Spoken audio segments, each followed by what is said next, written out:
یہودی حضرت عیسیٰ علیہ السلام کے بہت دشمن تھے۔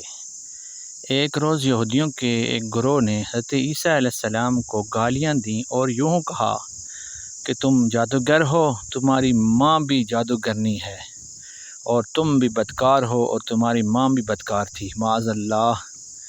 حضرت عیسیٰ علیہ السلام کو اس بات سے بڑا رنج پہنچا اور خدا سے دعا مانگی کہ اے اللہ، میں تیرا پیغمبر ہوں اور یہ لوگ مجھے اور میری ماں کو برا بلا کہہ رہے ہیں، الہی ان کو اپنے عذاب کا مزہ چکھا۔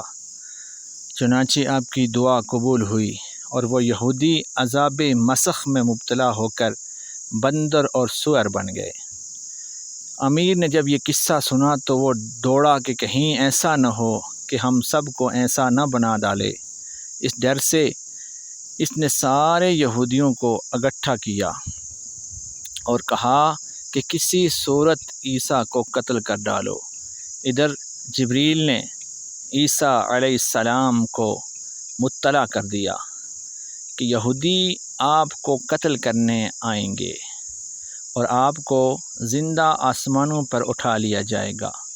سب یہودیوں نے اکٹھے ہو کر عیسیٰ علیہ السلام کے گھر کا محاصرہ کر لیا اور سب سے پہلے ایک آدمی کو اندر بھیجا تاکہ وہ پتہ کر لے کہ وہ اندر ہیں یا نہیں۔ وہ آدمی جب اندر گیا تو اس کی شکل عیسیٰ علیہ السلام کی سی ہو گئی، اور عیسیٰ علیہ السلام کو اللہ نے آسمانوں پر اٹھا لیا۔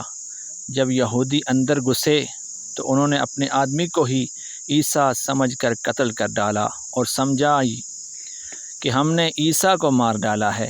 اس کے بعد وہ خود ہی سوچنے لگے کہ ہمارا آدمی جو اندر آیا تھا وہ کہاں گیا؟ اگر یہ مقتول عیسیٰ ہے تو وہ کہاں، اور اگر یہی ہے تو پھر عیسیٰ کہاں؟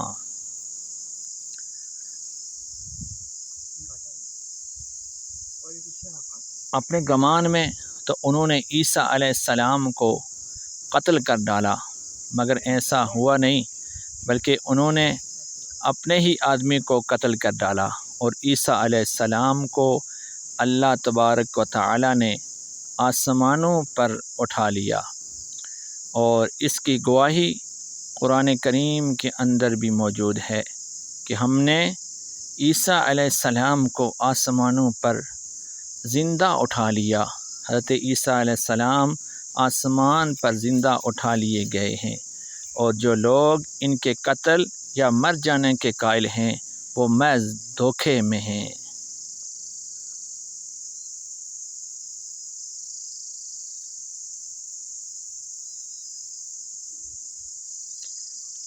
اگر آپ کو ہماری یہ ویڈیو اچھی لگی تو چینل کو سبسکرائب ضرور کریں اور بیل آئیکن کو بھی ضرور دبائیں تاکہ ہر آنے والی ویڈیو کا نوٹیفیکیشن آپ کو مل سکے۔